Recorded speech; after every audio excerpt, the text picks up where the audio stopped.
एक बार की बात है, राजा अकबर व उनके प्रिय बीरबल के बीच कुछ मनमुटाव हो गया। इसके चलते राजा ने बीरबल को राज्य से दूर जाने की सजा दे दी। इस परिस्थिति में भी बीरबल ने हार न मानी और उन्होंने अन्य गांव जाकर वेश बदलकर खेती करना शुरू कर दिया। अब वह एक किसान के रूप में अपना जीवन गुजारने लगे। शुरू में तो राजा अकबर के लिए सब कुछ सामान्य सा था, लेकिन कुछ ही दिन बीते थे कि राजा को अपनी गलती का एहसास होने लगा। वह अपनी दैनिक दिनचर्या में बीरबल को याद करने लगे थे। जब भी उनके समक्ष कोई मुश्किल परेशानी आती तो उन्हें बीरबल की कमी खूब खलती थी। एक दिन राजा अकबर से रहा न गया, उन्होंने अपने सेनापति को बुलाया और उन्हें बीरबल को ढूंढ लाने का आदेश दिया। राजा की आज्ञा के अनुसार हर गांव हर गली में बीरबल की खोज शुरू की गई। सभी सैनिकों ने हर एक कोना छान मारा, लेकिन वे बीरबल को ढूंढ न सके। राजा को जब इस बात की जानकारी मिली तो वे निराश हो गए।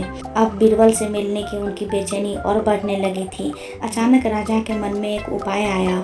उन्होंने आदेश दिया कि सभी गांव के मुखिया को संदेश भेजा जाए कि उन सभी को एक बर्तन के अंदर बुद्धि डालकर राजा को भेजना होगा।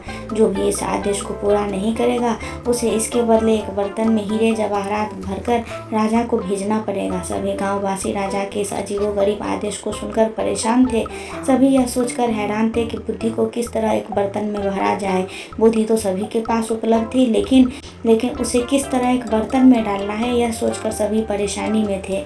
ऐसा न कर पाने की अवस्था में उन्हें उसी बर्तन को कीमती हीरे जवाहरों से भरना था, जो कि इससे भी बड़ी समस्या थी। वहीं जिस गांव में बीरबल एक सामान्य किसान का वेश बनाकर रह रहे थे, वहां भी राजा का यह आदेश चर्चा का विषय बन गया।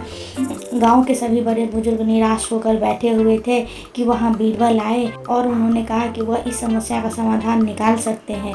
पहले तो किसी को भी इस बात का यकीन नहीं हुआ, लेकिन उनके पास बीरबल पर विश्वास करने के अलावा कोई रास्ता नहीं था। इसीलिए काम की बागडोर बीरबल को सौंपी गई।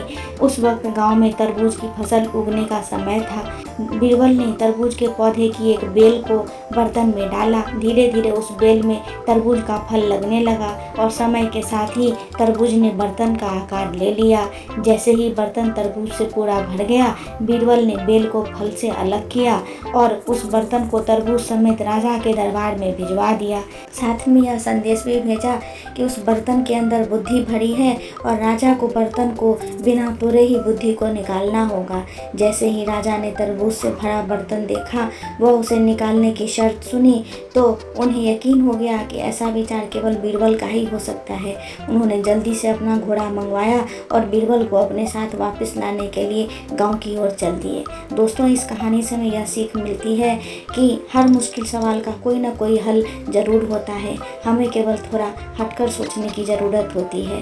दोस्तों, आपको मेरी ये कहानी कैसी लगी कृपया मुझे कमेंट बॉक्स में बताएं और चैनल को लाइक शेयर और सब्सक्राइब करना न भूलें। धन्यवाद।